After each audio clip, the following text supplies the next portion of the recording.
నమస్తే మీ పేరు? నా పేరు శ్రీనివాసరావు అండి. ఎవరండి? మాది ఎర్రవల్లిపాలెం అండి, రాయకృష్ణ శివారు, ఇరవాసరం మండలం అండి. మేము వ్యవసాయం చేస్తామండి. ఎలా ఉందండి? అంటే ఇప్పుడు వైసీపీ వాళ్ళు అంటున్నారు చంద్రబాబు నాయుడు ప్రవేశపెట్టిన సూపర్ 6 పూర్తిగా విఫలం చెందింది, ప్రజలను పూర్తిగా మోసం చేసింది ఈ ప్రభుత్వం ఆరోపణలు చేస్తున్నారు. మరి ఎలా చేస్తుంది ఈ ప్రభుత్వం అసలు? ఇప్పుడు ప్రభుత్వం అయితే ఇప్పుడు వరకు మాకు ఏ అన్యాయం చేయలేదండి. అనుకున్నది కరెక్ట్గా చేస్తున్నారండి. గత ప్రభుత్వంలో మాకు లబ్ధి ఏం పొందలేదండి. మేము ఈ ప్రభుత్వం వచ్చిన తర్వాత రోడ్లు బాగున్నాయి, అన్నీ మాకు సౌకర్యం అంతా బాగుందండి.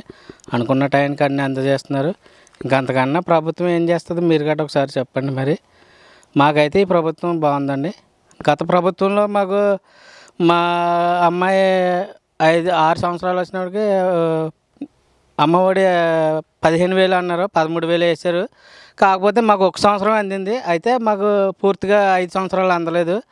వాళ్ళు ఇచ్చిన మాన్యువల్ ప్రకారం వాళ్ళు 5 సంవత్సరాలు అందిందని మాకు మాన్యువల్ ఇచ్చారు, ఫెస్టివల్. అది అయితే మాకు తప్పండి. అది మాకు ఇచ్చిందల్లా 13,000 ఇచ్చారు. అదైనా 1 సంవత్సరం అందిందండి. ఈ ప్రభుత్వం అయితే మట్టికి మాకు నెంబర్ 1గా మాకు రోడ్లు అయితే ప్రస్తుతానికి ఇప్పుడైతే మేము వ్యవసాయం చేస్తున్నామండి. ఒక 5 ఎకరాలు మేము ధాన్యం పెట్టామండి. మాకు 24 గంటల అమౌంట్ పడిపోయిందండి. ఇది చంద్రబాబు నాయుడు గారు కూటమి ప్రభుత్వం, జనసేన పవన్ కళ్యాణ్ గారు వీళ్ళు బాగా చేస్తున్నారండి. ప్రభుత్వం బాగుందండి, మాకు బాగా నచ్చిందండి.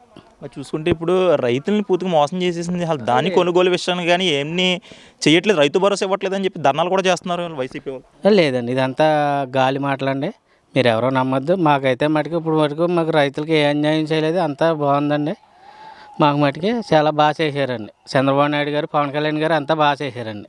మాకు 24 గంటలు అమౌంట్ పడిపోయిందండి. నారా లోకేష్ గారు ఎలా చేస్తున్నారంటే విద్యాశాఖ ఆయన తీసుకున్నారు, పెట్టుబడులు ఎలా తీసుకొస్తున్నారు, విద్యాశాఖని ఎలా చూస్తున్నారు, స్కూల్ పరంగా ఎలా చూస్తున్నారు? స్కూల్లో అంతా బాగుందండి, భోజనాలు అన్నీ వసతి అంతా బాగుందండి, చాలా బాగుందండి. నారా లోకేష్ గారు బాగా చేస్తున్నారు. ఆయన ఏదైనా సమస్య వస్తే 24 గంటల్లో పరిష్కరిస్తున్నారు. అది మాకు చాలా ఆనందంగా ఉందండి. ఇలాంటి ప్రభుత్వమే మాకు కావాలి, మేము అదే కోరుకుంటున్నాం. మరి వైసీపీ వాళ్ళు అంటున్నారు మొన్న కరెంట్ ఛార్జీలు పెంచేసిన ధర్నాలు చేశారు. ఇంకొకటి ఏంటంటే ప్రజలను పూర్తిగా మోసం చేసిన జనవరి నుండి జనాల్లోకి వస్తాం, ఈసారి ఎలక్షన్ జరిగితే వచ్చేది మా ప్రభుత్వం అని చెప్పి అని వాళ్ళు ఆరోపణలు కూడా చేస్తున్నారు కదా. ఇవన్నీ బూటకాలండి.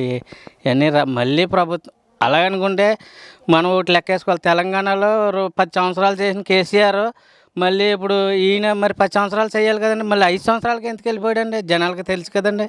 అదండి ఒకసారి మీరు అర్థం చేసుకోవాలి, ఆలోచించుకోవాలి మీరు కూడా. ప్రజలకు తెలుసండి.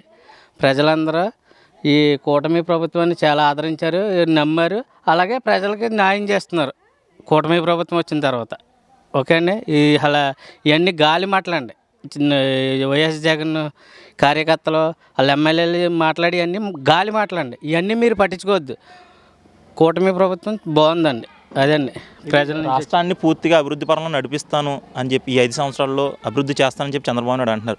చంద్రబాబు నాయుడు గారు వల్ల సాధ్యం అవుతుంది అంటారు? ఇదంతా పక్కా అవుతుందండి. ఆయన పక్కా చేస్తాడు. ఆయన ఏంటంటే ఆయన డెవలప్మెంట్, సింగపూర్ డెవలప్మెంట్ చేస్తా అన్నారు, అలాగే చేశారు. హైదరాబాదు చేశారు. నెక్స్ట్ మంద చేస్తా అన్నారు. ఇప్పుడు ఇది ఉంది కదండి మనకి, ఏది రాజధాని కూడా మంగళగిరి అది చేస్తారండి, పక్కా చేస్తారండి. అవి మనం కాకపోతే ఆయనకి టైం కావాలండి. ఇప్పుడు ప్రభుత్వం లాస్లో ఉందండి మొత్తం మన రాష్ట్రం. అవన్నీ కూడగట్టుకుని ఇప్పుడు మనకి పింఛని ఫస్ట్ తారీఖు ఇవ్వాల్సింది రేపు సెలవు అని ఇవాళ మనకి 31 ఎందుకు ఇచ్చారండి?